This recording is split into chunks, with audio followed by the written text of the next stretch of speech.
যখন তারা 4-5টা লোক মারতেছে, এখানে হাজার হাজার লোক আইতেছে যাইতেছে, ধরেন একটা লোক আরেকটা লোকে ধরেন, দেখেন ওরা পালায়া দৌড় দিব, কিন্তু মারতেছে, চেঁচাইতেছে, লাইতেতে আছে, পাবলিক ফাংশনে সবাই দেখতেছে।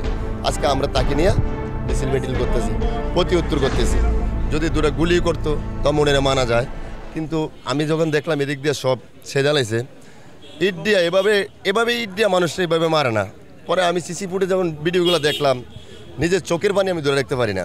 কারণ একটা লোক সে মৃত্যুবরণ করে লাগছে, মারা গেছে, ফির তার উপরে আবার লাফাইতে আছে, এমনকি ইট দিয়া তারে মারতেছে জঘন্যভাবে, এমনকি মৃত্যুবরণ করেছে, সে মারা গেছে, তার উপরে আবার তারা লাফালাফি করতেছে। কিন্তু এটা বাংলাদেশের জন্য এটা আমি দুঃখজনক। এটা বাংলাদেশ আমি চাই না। ওই যে কে জানি একটু আগে বলছিল যে এটা সাউথ আফ্রিকা হয়ে গেছে, কে জানে না তারে ওরা ঠেক দিয়ে মারা লাইব। কিন্তু বাংলাদেশে তো এই কারণ, এই বিচার আমি মানতে রাজি না। অতএব বিএনপি, আওয়ামী লীগ, জামায়াত আমি কোনোটাই বুঝি না। দল বিদল একটা করতে পারে, মানুষ একটা সাপোর্ট নিতে পারে। এই জন্য রাস্তাঘাটে এভাবে মানুষগুলারে মৃত্যু মারা লাইব ছিনতাইকারীর জন্য, টেন্ডারবাজির জন্য, দখলদারির জন্য, এটা আমি মানতে রাজি না। আপনাদের শরীর আছে, দম আছে, আপনারা পরিশ্রম করে খান, কাজকাম করে খান। কেন আজকে একটা মায়ের বুক খালি করলেন? একটা মায়ের বুক খালি, আজকে ওর ছেলে সন্তানের কান্নাকাটি দেখলাম, যে অবস্থান, যে মেয়েটার বিয়ে হয় না এখনো, একটু 12-13 বছরের মেয়েটা, সেই মেয়েটার দায় দায়িত্ব কে নিবে? তোমরা যে এই কাজটা করলে, মেয়েটার দায় দায়িত্ব কে নিবে? তা আমার দৃষ্টিভঙ্গি, আমার আইডিয়াতে দেখা যায় ওদেরকে অ্যারেস্ট না করে হুদা আজকে জামিন পাইবো, আজকে অ্যারেস্ট করবো, 6 মাস পর ওরা যাবেন, ওরা আরও টপ লেভেলের নেতা হয়ে যাবো, ওরা টেন্ডারবাজি করবো 2 দিন পরে। কিন্তু সেটা না করে আপনারা পাবলিক ফাংশনে জনগণের সামনে জনগণকে কীভাবে সন্তুষ্ট করা যায়, জনগণের সামনে আয় না, তাদেরকে জনগণ যেভাবে তাদের মৃত্যুবরণ চায়, কিভাবে তাদের মৃত্যু চায়, ওইটার উপরে আপনারা নির্ভর করবেন। ওই নিজেরা আদালতে 6 মাস পরে যাবেন, 7 মাস পরে এটা হয়ে গেছে, ওইটা হয়ে গেছে, এগুলা নেক্সট টাইম ওরা আইসা আবার এখানে কালসা বইব। কারা কারা ওদের নিয়ে বিকল্প করছে, প্রশ্ন করছে, ওদের উপর আবার তারা হিট করতে চাইব। কারণ তাদের ব্যাকআপ আছে, তারা ভাবতেছে যে আমরা যাবো আর মামুর বাড়ি। কিন্তু সেটা না কইরা আপনারা এই যে এইখানে যে মানুষটারে মারলো, আজকে ওরে মারছে, কালকে আমারে মারবো, তো অমুকরে মারবো, কারণ ওদের কোনো বুক ফিট নাই। যেই ব্যক্তিরা একটা মৃত্যু মানুষের উপরে লাফাইতে পারে, তারা তো মানুষ না, তারা জানোয়ার, সে খারাপ, তারা জানোয়ার। সে হোক না বিএনপি, সে হোক আওয়ামী লীগ, বাট আমার দেখার দরকার নেই। তারে মানুষের সামনে আইনা গণদোলায় মানুষ যেভাবে মারতেছে তাদেরকে, তাহলে ওদেরকে যে পাথর দিয়ে মারছে, ওদেরকে আস্তে আস্তে তিলে মারতে হবে। কারণ ওরা তো একদিনে মেরে লেছে, ওদেরকে তিলে মারতে হবে সবার সামনে, এমনকি ঝুলাই রাখতে হবে। কিন্তু থানা লেভেলের আইন কারণ আমি এগুলো মানতে রাজি না। আপনারা কি কেউ মানেন যে থানার বিচার কেউ মানেন? থানার কোনো বিচার আমরা মানতে রাজি না।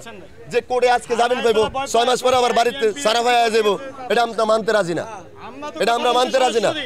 তাদের নিশ্চিত ফাঁসি, অতএব মানুষ পাবলিক ফাংশনের সামনে। আপনারা এবার আমাকে প্রশ্ন করতে পারেন যে আমার কোনো কথার ভিত্তি কোনো ভুল। আমার প্রশ্ন হলো এখানে মিটফুট, হ্যাঁ, আবার আরেকটি কথা আছে। আজকে আমরা আন্দোলন করি, সবাইকে নিয়ে মিটিং মিছিল করি, এখানে কোনো পক্ষের কোনো কথা না, বাট আমার যেটা যুক্তিসম্মত কথা। কিন্তু 4 থেকে 5টা লোকে এই জায়গার ভিতরে এতগুলো লোকগুলারে মারলো, হাজার মানুষ তাকায় দেখতেছে, যাইতেছে, তখন কেউ প্রতি উত্তর করে না। আজ আমরা একটু সান্ত্বনা মধ্যে তার জন্য মিছিল মিটিং করতেছি, কিন্তু কেউ এসে সামনে এসে তখন প্রতি উত্তর করলো না। এবং আমার কথাটা হয়তো কেউ অন্যভাবেও নিতে পারেন। যখন তারা 4-5টা লোক মারতেছে, এখানে হাজার লোক আইতেছে যাইতেছে, ধরেন একটা লোক আরেকটা লোকে ধরেন, দেখেন ওরা পালায়া দৌড় দিব, কিন্তু মারতেছে, চেঁচাইতেছে, লাইতেতে আছে, পাবলিক ফাংশনে সবাই দেখতেছে। আজকে আমরা তাকে নিয়ে মিছিল মিটিং করতেছি, প্রতি উত্তর করতেছি। আপনারা এটা সঠিক একটা বিচার করবেন, পাবলিক ফাংশনের সঠিক একটা বিচার প্রয়োজনে তাদেরকে এখানে নিয়ে আসেন, পাবলিক দেখুক, জানুক যে বাস্তব ঘটনাটা। এদেরকে পাবলিকের হাতে দেওয়া হইব, আইনের প্রশাসনে ধরে আইনে দিব, পাবলিক এটা বিচার করব এবং ইউনুস স্যারও অর্ডার দিয়ে দিব যে এদেরকে পাবলিকের মারপথই মারা হোক।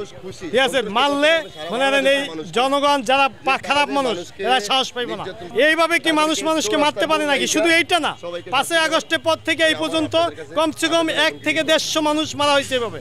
ঠিক আছে, কেউ হাত পাও কাইটে মারা হয়েছে, কেউ গলা কাইটে মারা হয়েছে, ঠিক আছে, কাউকে মনে করেন বোম মাইরা মারা হয়েছে, ঠিক আছে, কারো আগুন জ্বালাই দিয়ে মারা হয়েছে।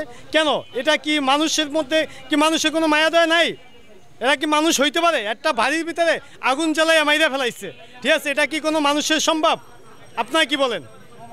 এখন বর্তমান অন্তর্বর্তী সরকার ডক্টর ইউনূস আলী, আমরা এই ঘটনার কারণে তীব্র নিন্দা জানাই যে এরকম ঘটনা যেন আর কোনো সময় যেন না ঘটে, আর সেটার দিকে কঠিন একটা পদক্ষেপ নেওয়াটা সবচেয়ে বেটার আমাদের জন্য কর্তব্য।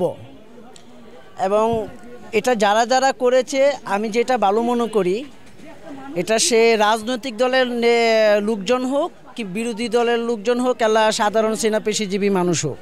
আমি যেটা নিউজে আসছে, যেটা আমি দেখেছি যে অথবা চাঁদা চাওয়া হয়েছিল ওনার কাছে, যে চাঁদা না দিলে তোরে মেরে ফেলবো, যেটা শুনেছি। তো চাঁদা উনি দেয় নাই বিদায় ওনাকে নির্মমভাবে এভাবে হত্যা করাটা আসলে এটা বিরাট একটি দেশের জন্য, জাতির জন্য একটা ক্ষতিকর। আর যদিও সে কোনো রাজনৈতিক নেতার কোনো রাজনৈতিক দলের নেতাকর্মীরা হয়ে থাকে, এই ঘটনা ওরা করছে এরকম যদি কোনো আসে, ততবা আশা করি এটা রাজনৈতিক দল থেকে ওদেরকে বহিষ্কৃত করা, সুতরাং ওদেরকে আইনের আওতায় আনা এবং ওদেরকে যেটা জনগণ সন্তুষ্ট থাকবে যে বিচারে, সে বিচারে আশা করি নিশ্চিত করা হোক। আমরা আশা করতেছি ওনার মৃত্যুদণ্ড চাচ্ছি যে এরকম প্রকাশ্য দিবালোকে এই হাজার হাজার লোকের সামনে এইভাবে একটা লোকের পাথর চাপা দিয়ে হত্যা, এটা খুবই মর্মান্তিক। এটার অবিলম্বে বিচার হওয়া উচিত। প্রশাসন বিষয়টা দেখবে, আমরা আশা করছি। 2 জন গ্রেফতার হয়েছে, আমরা পত্রিকায় পড়ছি আজকে, এবং বাকি যারা অপরাধী আছে তারাও আশা করি গ্রেফতার হবে, এর সুষ্ঠু বিচার হবে। এই 24 জুলাই পরবর্তী বাংলাদেশ আমরা এমন হবে এটা তো আমরা কখনোই প্রত্যাশা করি না। আমরা আশা করি এর সুষ্ঠু বিচার হবে। এবং পত্রিকায় পড়লাম যে এগুলা চাঁদাবাজি সংক্রান্ত নাকি বিষয়, চাঁদাবাজদের বিচার হবে, প্রশাসন এগুলো দেখবে, এটা আমরা আশা করি সাধারণ নাগরিক হিসাবে, এটাই প্রত্যাশা।